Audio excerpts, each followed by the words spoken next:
Bonsoir les amis, bienvenue à cette nouvelle édition de votre émission hebdomadaire sur Média TV Le Match, une édition de Le Match spéciale avec un invité spécial, le sélectionneur de l'équipe du Maroc, Eric Guéretz. Bonsoir Eric. Bonsoir. Alors je dis rapidement, cette émission a été un petit peu dure à mettre en place, mais bon, on y est maintenant et je tiens vraiment à remercier le sélectionneur de l'équipe du Maroc d'avoir accepté notre invitation, d'avoir fait le déplacement dans cette semaine un peu très chargée pour lui, l'aller-retour jusqu'au studio de Média TV, jusqu'à Tanger. Encore une fois, merci Eric. Avec plaisir. Alors je tiens à vous rappeler que durant cet entretien, comme on s'est mis d'accord sur ça, c'est un petit peu beaucoup d'interactivité, beaucoup de questions de téléspectateurs, de passionnés du football, de passionnés des Lions de l'Atlas à travers Facebook, à travers le site de l'émission, qui vont vous poser des questions. Et on va parler bien entendu des Lions de l'Atlas, des préparatifs pour ce chaud mois de juin qui arrive avec 2 matchs important dans le cadre des éliminatoires de la Coupe du Monde 2014. On va aussi parler un petit peu de votre avenir au sein de à la tête de cette sélection. Vous êtes prêt, Eric ? Je suis tout à fait prêt. Alors c'est parti. Par quoi on commence ? Bien sûr, on va revenir par évoquer cette Coupe d'Afrique des Nations, votre première véritable expérience à la tête de la sélection du Maroc. Comment aujourd'hui, avec beaucoup de recul, vous expliquez un petit peu cet échec? Quels sont un petit peu les principaux enseignements que vous tirez-vous de cette expérience de la CAN 2012? D'abord un manque de réussite, beaucoup de malchance, des buts dans les extra time, quelques erreurs individuelles qui ont coûté des buts, le fait que l'équipe était moins bon, il faut le dire honnêtement, était moins bon que dans les matchs pour la qualification, pour aller à la CAN. Et on ne peut pas toujours trouver une solution, mais c'est un fait qu'avec un peu plus de réussite, on aurait pu avoir une meilleure CAN. Est-ce que l'équipe était moins bonne parce que peut-être moins bien préparée aussi ou Je crois que, parce qu'on a revu encore une fois la préparation qu'on a fait, je crois qu'on peut difficilement mieux se préparer. On a parlé beaucoup qu'il fallait aller à Dubaï au lieu d'aller où on est allé. Moi, je trouve que les circonstances en Espagne étaient vraiment extraordinaires. Il faisait chaud, mais pas trop chaud. Donc, c'est certainement pas le fait qu'on n'a pas eu une bonne préparation qui est à la base ou qui serait à la base de la CAN par réussite. Alors, Eric Guéretz, est-ce qu'il y a des décisions que vous avez prises, que vous avez ensuite regrettées dans la gestion de cet événement? Bien sûr, on peut dire qu'il y a eu quelques joueurs qui avaient peu de compétition. Mais maintenant, mettre tout le poids sur leurs épaules pour dire que ça a été un échec et c'est dû à eux, ce ne serait pas correct. Je crois qu'il y a beaucoup de petites choses qui ont joué dans notre défaveur.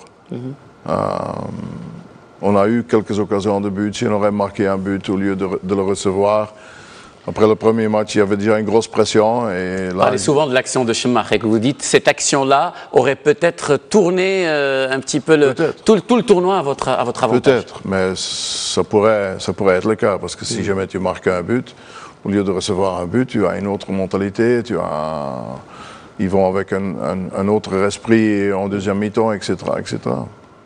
Mais vous, en tant que coach, en tant que patron de cette sélection, de toute façon, tout ce qui s'est passé, c'est votre décision. Est-ce que vous avez, aujourd'hui, entre nous, avec du recul, dit peut-être ce joueur, cette décision, des choses que j'aurais peut-être pas pu, en tout cas, gérer comme je l'ai géré? Est-ce que c'était à refaire? Si la CAN débutait demain, est-ce que les mêmes décisions, vous les aurez prises? Je ne sais pas. Maintenant, je ne crois pas avoir fait des erreurs. J'avais ma philosophie, j'avais mon point de vue.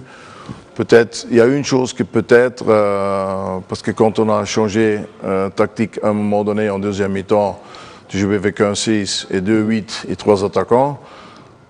Justement, on l'a fait plusieurs fois auparavant dans des autres matchs et on avait contrôlé le match. On parle d'Irlande, on a joué un peu du même système. Et c'est un système où les joueurs, en principe, devaient avoir confiance parce que tu as 7 personnes derrière le ballon. C'est plus facile de construire de derrière si tu trouves toujours un homme qui est libre dans l'entrejeu. Mais par l'une ou l'autre raison, on a oublié de jouer au foot. Donc si on aurait continué à jouer 4-2-3 ou 4-3-3 comme on a joué en deuxième mi-temps, avec cette mentalité, avec ce qui s'est passé en deuxième mi-temps sur le terrain, je ne sais pas si ça aurait changé quelque chose. Est-ce que vous avez aussi parlé un petit peu des conditions difficiles, hein, un petit peu la chaleur, les débuts pour la première fois hein, de certains joueurs dans cette expérience. Oui. Votre peut-être aussi début, vous, dans un tournoi pareil, a fait que les choses ne sont pas allées comme qu'ils devaient aller. Si j'aurais aucune expérience pour des grands tournois, je dirais oui. Non, pour spécialement la Coupe d'Afrique des Nations. Oui, mais la Coupe et vous êtes le premier à dire que c'est vraiment un tournoi différent. Et dans des conditions il est différent, mais le foot reste le foot. Ouais. J'ai quand même participé à un championnat d'Europe et 3 Coupes du Monde. Bien, les 3 Coupes du Monde, c'est encore une autre dimension que la Coupe d'Afrique. C'est sûr. Donc là, je crois avec l'expérience que j'ai, il n'y a pas des choses qui m'ont vraiment bouleversé, qui m'ont surpris totalement. Non, c'est physique, tout le monde sait, le football africain c'est physique, mais il ne faut pas exagérer non plus. Il y a des équipes comme la Côte d'Ivoire, que ça joue au foot. Ouais. Donc il y a pas mal d'équipes qui sont techniquement très très forts et qui ont joué des matchs à la technique et pas seulement au physique.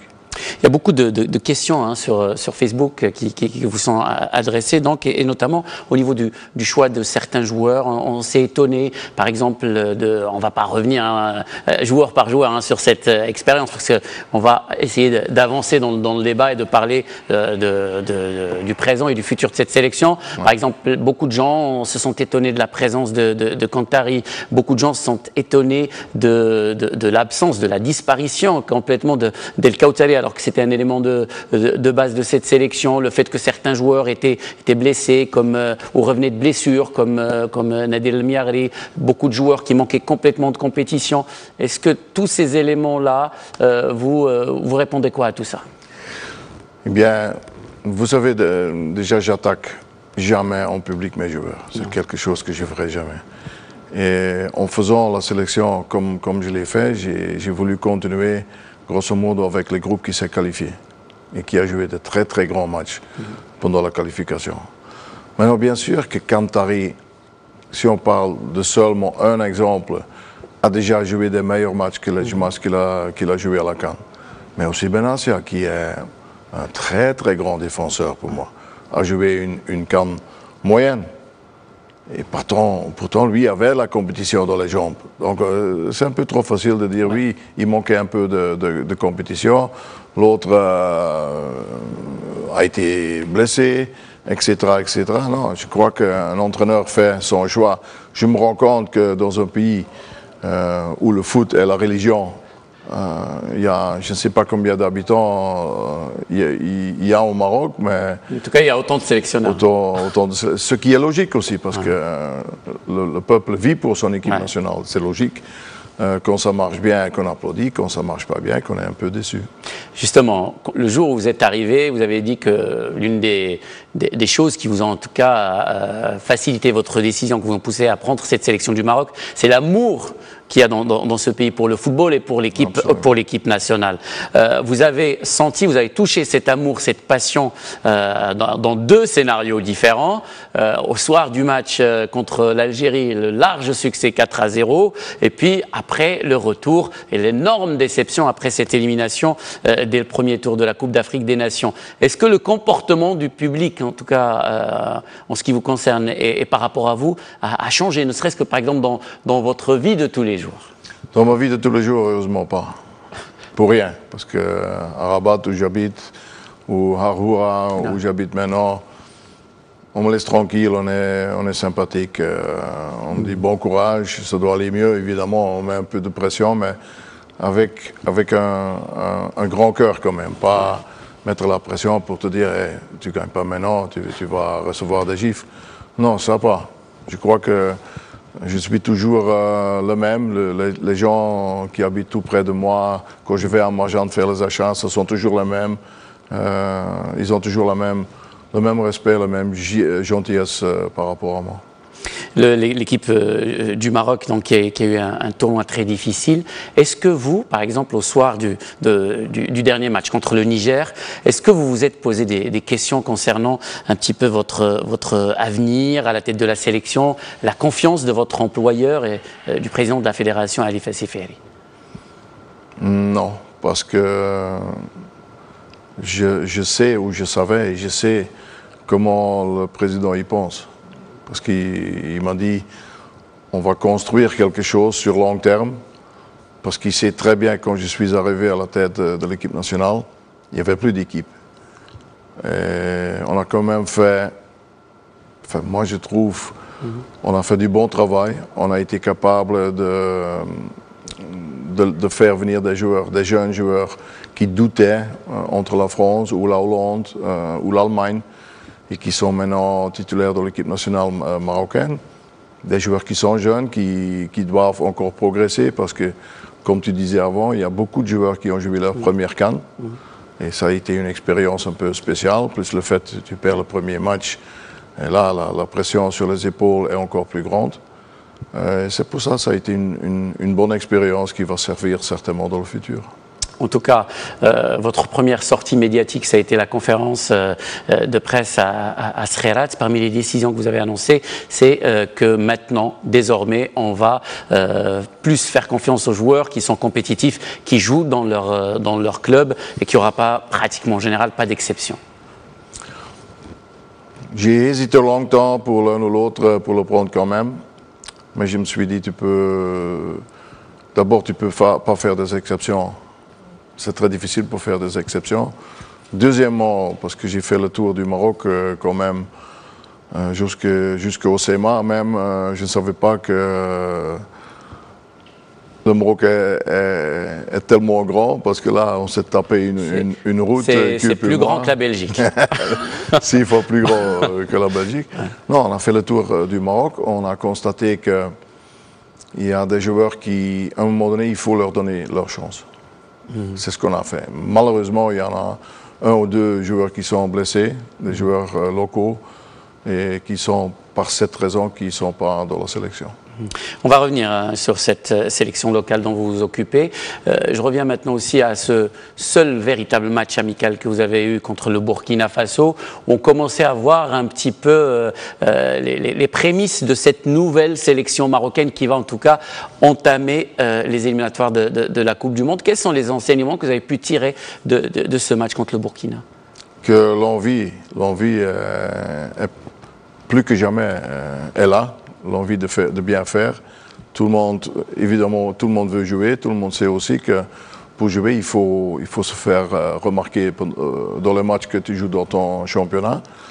Et on a vu des choses intéressantes dans ce match déjà, et par après dans les matchs qu'on a suivis aussi bien au Maroc, plus spécialement au Maroc, parce que j'ai été en Europe seulement 2 fois, je crois, en 2 mois et demi, 3 mois. Pour voir Assaidi à Irvine et maintenant pour voir Barada à Getafe. Est-ce que, et là on va entamer un petit peu le volet de notre entretien qui concerne un petit peu cette sélection locale, le championnat du Maroc, on voit que vous êtes partout maintenant dans tous les stades du royaume, d'Al Hoceima à Casa, à Rabat, El Jadida, Tétouan, tous les stades, vous allez voir des matchs, ou en tout cas vous essayez de voir des matchs. Pourquoi maintenant? Pourquoi vous n'avez pas plus accordé d'importance à ce championnat local avant ce fiasco de la Coupe d'Afrique des Nations? Je crois que si on devait faire un bilan, combien de matchs que j'ai suivis dans le championnat marocain et combien de matchs j'ai suivis en Europe, je crois que tu es à peu près, avant, tu es à peu près à 50-50, tandis que maintenant tu es peut-être à 85-15. Donc ça a toujours été ça. On peut pas dire que j'ai pas suivi. Mais on vous sent aujourd'hui, je ne sais pas, mais peut-être par cette nouvelle responsabilité, celle de la sélection locale, on vous sent un petit peu plus proche de ce championnat du Maroc, plus intéressé par ce championnat du Maroc, par ses joueurs, par certains joueurs. Ça certainement pas. Ouais. Là, vous trompez, parce que l'intérêt que j'avais pour visionner les joueurs locaux a toujours été là. L'envie de faire cette équipe des locaux a toujours existé. Encore plus maintenant. Bah justement, encore plus maintenant parce que vous avez un intérêt direct. Non, parce que encore là, plus. vous allez vous occuper de ces joueurs. Je veux dire, après les 2 mini-stages qu'on a fait, encore plus. Encore plus. Parce que j'ai trouvé des choses qui nous ont frappés. Parce que le fait que le championnat est dans la phase finale, il y a encore, au moment qu'on avait fait le mini-stage, il y avait encore 3 équipes qui pouvaient être champions. Et la manière comme ils ont vécu ces 2 jours et demi, c'est court évidemment, 2 fois 2 jours et demi, mais la manière comme ils ont vécu ensemble, en groupe, rien à dire, c'était fabuleux. Pour moi, c'était. Je leur ai dit d'ailleurs, j'ai dit, je vous félicite pour l'engagement et le respect et la discipline sur le terrain et en dehors du terrain. Donc, c'est pour ça que d'abord, la chose la plus importante, c'est toujours celle qui est à venir. Ce sont les 2 matchs pour la qualification. Puis je me repose quelques journées et puis on va préparer le tournoi qui est dans mes yeux et pour le futur de ces joueurs qui peut être très important parce que c'est un tournoi où ils peuvent se montrer. S'exposer. De toute façon, vous occupez, vous disiez, de l'équipe locale. Sincèrement, nous, on a toujours milité pour que ça soit ainsi, parce que comme ça permet aussi aux sélectionneurs d'être un peu dans le bain, et ça permet aussi de tirer vers le haut ce championnat. C'est tout à fait logique, et ça arrive même un peu tard que vous soyez, vous, aussi responsable de cette sélection locale. Je suis d'accord avec vous qu'on aurait pu faire plusieurs stages déjà plus tôt. Maintenant, quand tu es nouveau pour être entraîneur d'une équipe nationale, il y a beaucoup de choses à faire. Tu ne te rends pas compte, toutes les choses qu'il y a à faire. D'abord, chaque week-end, vendredi, samedi, dimanche, tu as des matchs à regarder. Parfois, tu dois voyager en Europe, même en dehors de l'Europe, puisqu'on a quand même des joueurs qui jouent dans des autres championnats beaucoup plus loin. Mais cette remarque, je dois la prendre pour mon compte. Elle est vraie, j'aurais pu faire l'un ou l'autre stage déjà avant, mais je crois que j'ai appris, j'ai dit à mes joueurs, aussi longtemps que l'ambiance elle est comme elle est, maintenant on va faire un stage, au moins un stage tous les 2-3 mois. En plus, comme ça, vous allez tirer vers le haut ce football marocain, parce que la sélection, du coup, concerne tout le monde, concerne tous les joueurs, et plus que ceux qui évoluent en Europe. Bien sûr. J'ai parlé longtemps avec l'entraîneur de Tétouan parce que c'est. Aziz Amri. Je crois que tout le monde sait que c'est quelqu'un que j'adore, pour beaucoup de raisons. Le fait qu'il est calme, il est posé, le fait qu'il ait joué son équipe à peu près comme l'équipe nationale. Et il m'a dit, ça fait du bien à mes joueurs que tu as pour le premier stage, puisque je ne pouvais pas avoir les joueurs du WAC ni du MAS. J'avais appelé 7 joueurs. Ça leur a fait du bien. Ils se sont rendus compte qu'en faisant des bons résultats, tu peux avoir ta chance dans l'équipe nationale. Et c'est bien parce que c'est une équipe qui joue vraiment un bon football. Bon football.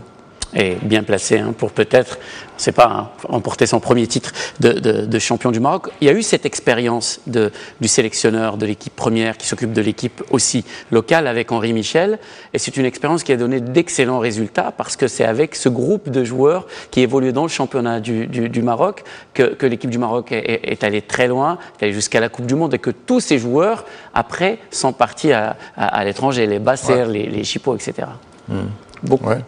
Beaucoup de joueurs, donc l'équipe. Espérons que ça se passe une deuxième fois comme ça.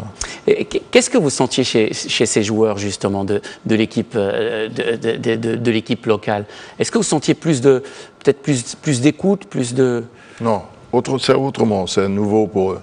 Et quelque chose qui est nouveau, c'est spécial. Ça a une plus grande importance que si tu viens pour la 20e fois. Donc déjà, il y a ça, c'est nouveau. En plus, je sens qu'entre les joueurs et moi, il y avait quelque chose de positif. Parfois, tu ne peux pas expliquer, mais tu le vois, tu le sens. Et là, aussi bien les joueurs, ils l'ont senti. que moi, parce qu'il y a quelques joueurs qui ont dit j'aimerais rester encore 2 semaines avec ce groupe. Ils ont dû trouver les séances courtes, hein, tellement peut-être ils aimaient être avec vous. Non, aussi j'espère, ouais. Mais surtout être ensemble aussi, entre eux. Ouais. Et on a pu s'entraîner dans de bonnes circonstances, parce que le patron du Grand Stade à Rabat, il n'était pas très chaud pour nous laisser entraîner dans le Grand Stade. Il a quand même donné son accord pour le faire quelques fois.